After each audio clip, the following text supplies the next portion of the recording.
तो last episode के and पे हमने देखा था कि हमारा वुशुन जो होता है शॉप ओनर के साथ डील करके वहां पर चला जाता है, जबकि शॉप ओनर उसके जाने के बाद सोच रहा था मैं यहाँ पर क्या करूंगा। सर ने तो मुझे यहाँ पर सोचने के लिए टाइम भी नहीं दिया। फिर साथ ही वो पैसों की तरफ देखता और कहता है अगर उसने इतना सारा पैसा मुझे एडवांस में दे दिया तो इसका मतलब यह है कि वो मजाक नहीं कर रहा था। तो फिर मैं यहाँ पर अगर आगे बढ़ना चाहता हूँ तो उसकी बातों के ऊपर मुझे अमल करना होगा, क्योंकि ये सिचुएशन ऐसी है जिसके बारे में मैंने कभी सोचा भी नहीं था। और इसी के साथ ही नेक्स्ट सीन जो होता है हमें घर का दिखाया जाता है, जहाँ पर शुई जो होती है उनके लिए खाना बनाती है, लेकिन वो सारा जल रहा था और बाकी के सभी ये देखकर काफी हैरान हो रहे होते हैं। तो वहां पर हमारे वुजन के सामने वो सब्जियां रख दिया, तो वुजन उसे उठाता और कहता है कि वैसे ये है क्या। तो वो कहता है कि मैंने सब्जियां उबालकर तुम्हारे लिए स्पेशली फ्राई की हैं। तुम्हारा वुजन कहता है क्या तो वाकई में तुमने इसे फ्राई किया है। तो वो सभी लोग उसे कहते हैं इसे प्लीज मत खाना। तुम्हारा वुजन उसे खाता है, तो उसे खाने के बाद सभी लोग अपना मुंह लटकाकर वहीं पर बैठ जाते हैं। शुई उनसे कहती है कि अब जबकि समाते यहाँ पर नहीं है, उसे अचानक कहीं पर जाना पड़ गया है, तो तुम सभी लोगों के लिए आज के बाद खाना मैं ही बनाऊंगी। पर से नेक्स्ट सीन जो होता है हमें उस एरिया का दिखाया जाता है जो कि डीमन कल्ट की तरफ जाता है। तो रास्ते में दिखाते हैं कि कार जो होती है उलट चुकी होती है और नैंग वैंग किंग और समाते दोनों वहां पर खड़े होते हैं।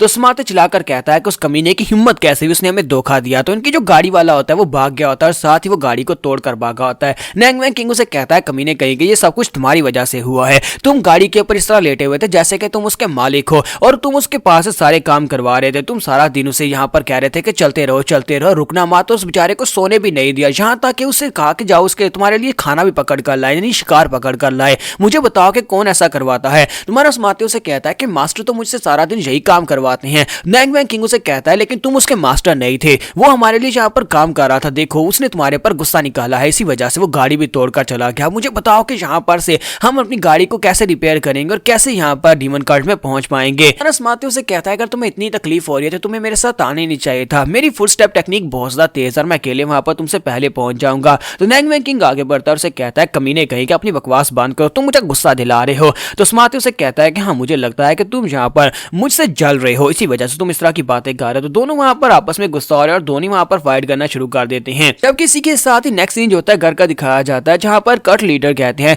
मुझे बताओ कि तुमने समाते को कहां पर भेजा है। तो वो कहता है कि मैंने उन्हें किसी स्पेशल जगह के ऊपर भेजा है जहां पर उनसे काम करवाया जा सके। तो कट लीडर कहता है क्या तुम बताओ कि नहीं वो कहां पर गए हैं, कौन सी स्पेशल जगह पर गए हैं। जबकि ग्रैंडपा भी उसे कहता है कि मुझे भी तो बताओ ना कि यहाँ पर क्या सिचुएशन है, क्या कोई बहुत ही बुरा होने वाला है। तुम्हारा वुजन उसे कहता है कि नहीं अभी फिलहाल के लिए तो ऐसा कुछ भी नहीं है। और साथ ही वो मुजिन की तरफ देखता है और कहता है कि मुझे लगता है कि एक स्टॉर्म कमिंग है, यानी कि वो वहां पर देख रहा होता है। हमारे वुजन को पता नहीं कैसे पहले पता चल जाता है कि यहाँ पर क्या होने वाला है। तो यहीं पर से नेक्स्ट सीन जो होता है माँ डॉक्जिन का दिखाया जाता है कि माँ डॉक्जिन लास्ट टाइम जब हमारे मुजिन ने उसकी एक आंख निकाल दी थी तो उसकी आंख को रिकवर होने में पूरा 1 साल लगा और वो यहाँ पर गुस्से में होता है और शुईचैंग में आकर एक होटल में बैठा हुआ होता है और कहता है कि इतनी हिम्मत कैसे हुई, वो कमीना अभी तक जिंदा है। साल गुजर चुका है लेकिन मेरी आंख में अभी मुझे दर्द होता है, उस कमीने मेरी आंख निकाल दी। कभी वो मेरा पालतू कुत्ता हुआ करता था लेकिन अब देखो वो मुझे छोड़कर भाग चुका है, मुझे उसे सबक सिखाना पड़ेगा। मुझे तो लगा कि वो मर चुका है क्योंकि हमने उसके ऊपर बहुत बुरी तरह से अटैक किया था, लेकिन वो कमीना अभी तक जिंदा है। तो अपने लोगों से कहता है कि जल्दी से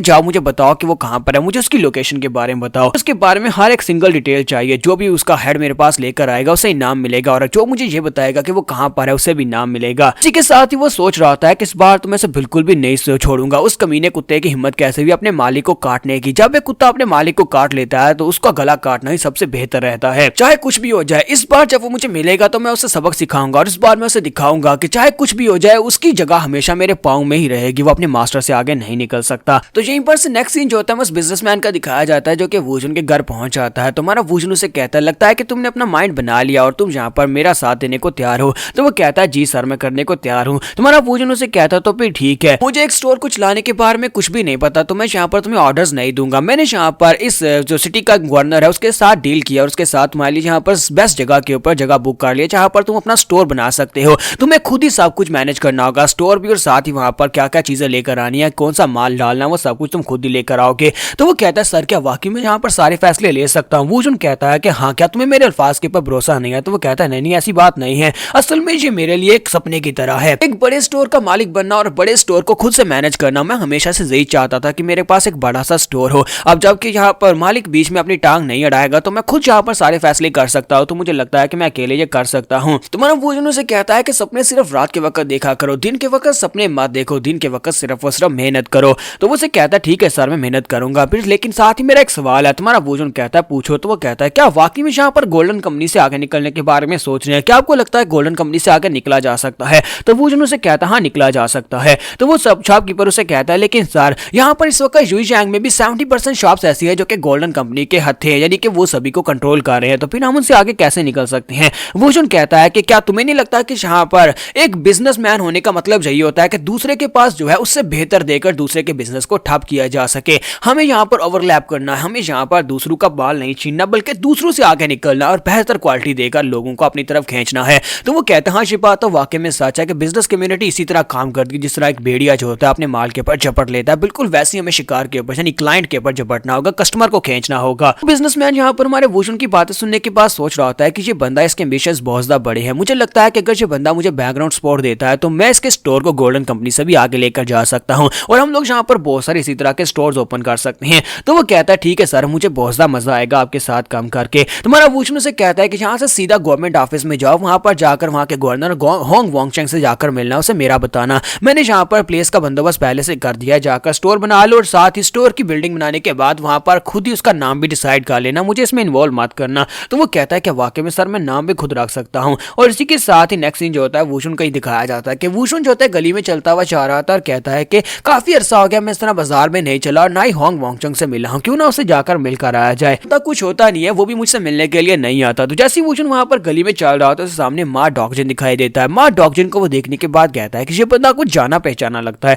ऐसा लगता है जैसे मैंने इसे पहले कहीं पर देखा है। तो माँ डॉगजिन जैसे उसकी तरफ देखने लगता है, वुशन पीछे की तरफ मुड़ जाता है और कहता है कि अब जबकि मुझे याद नहीं आ रहा तो इसका मतलब यह है कि ये कोई खास नहीं होगा। तो हमारा वुशन वहां पर से पीछे की तरफ मुड़ जाता है। तो इसी के साथ ही माँ डॉगजिन चलाकर उसे गाली देता है और कहता है कमीने कहीं के तुम कहां पर दे जा रहे हो, और वो बड़ी तेजी के साथ वुशन के ऊपर अटैक करने के लिए आगे बढ़ता है। तो उसकी स्पीड काफी होती है और वुशन के करीब पहुंचने के बाद अपनी बड़ी सी तलवार को घुमाकर वहां पर अटैक कर देता है। एक जबरदस्त धमाका होता है और इसी के साथ ही वुशन उसकी तलवार को एक हाथ से पकड़कर खड़ा होता है। तो मानो वुशन उसकी तलवार को ब्लॉक करने के बाद से कहता है कि ये क्या तुम्हारी हिम्मत कैसे हुई यहाँ पर दिन दिहाड़े किसी के ऊपर अटैक करने की, क्या तुम यहाँ पर ऐसे किसी के ऊपर भी अटैक कर देते हो। तो माँ डॉगजिन चलाकर उसे कहता है तो मुझे लगा ही था कि तुम यहाँ पर मुझे भूल चुके होगे, 1 साल हुआ है लेकिन तुम मुझे भूल कैसे सकते हो, तुम मुझे इतनी आसानी से कैसे बोल सकते हो। तुम्हारा वुशन उसकी तरफ थोड़ी देर घूर कर देखता फिर साथ ही कहता हाँ मुझे याद आया, तुम तो वही बेवकूफ हो जिसे लगता है कि बड़ी तलवार जो होती है वो छोटी तलवार को बड़ी आसानी से क्रश कर सकती है। और साथ ही हमारा वुशन अपने हाथ को आगे बढ़ाता है, उसे गले से पकड़ता है, ग्राउंड के ऊपर उठाकर पटक देता है। तो जब वो उसे ग्राउंड के ऊपर पटकता है तो वहीं पर बेहोश हो रहा होता है क्योंकि वो काफी बुरी तरह से पटकता है। तुम्हारा वुशन उसके ऊपर अपना पांव रखता है और उसे कहता है तुम्हें यहाँ पर अपने बारे में सोचना चाहिए कि तुम्हारा लेवल इतना ज्यादा लो है और उसके बावजूद तुम यहाँ पर किसी से बदला लेने के लिए चले आए, लेकिन तुम्हारी आंखों के अंदर यह लुक मुझे काफी ज्यादा पसंद आया। कल्टीवेशन लेवल लो होने के बावजूद भी तुम यहाँ पर बदला लेना चाहते हो, मुझे ये भावना काफी ज्यादा अच्छी लगती है। लेकिन मैं तुम्हें यहाँ पर एक मशवरा देना चाहूंगा, अगर तुम बदला लेना चाहते हो तो बदला लेने के बारे में भूल जाओ जब तक तुम सेम लेवल पर नहीं आ जाते। अगर तुम्हें यहाँ पर अपने दुश्मन के लेवल के बारे में नहीं पता तो फिर तुम उससे क्या हक बदला लोगे। तो यहाँ पर हम लोग अपनी एपिसोड 72 का एंड करेंगे और नेक्स्ट एपिसोड में देखेंगे माँ डॉगजिन के साथ क्या होने वाला है। तो एपिसोड की एक्सप्लेनेशन अच्छी लगी हो तो कमेंट करके जरूर बताइएगा और वीडियो को लाइक करना मत भूलिएगा। Thank you.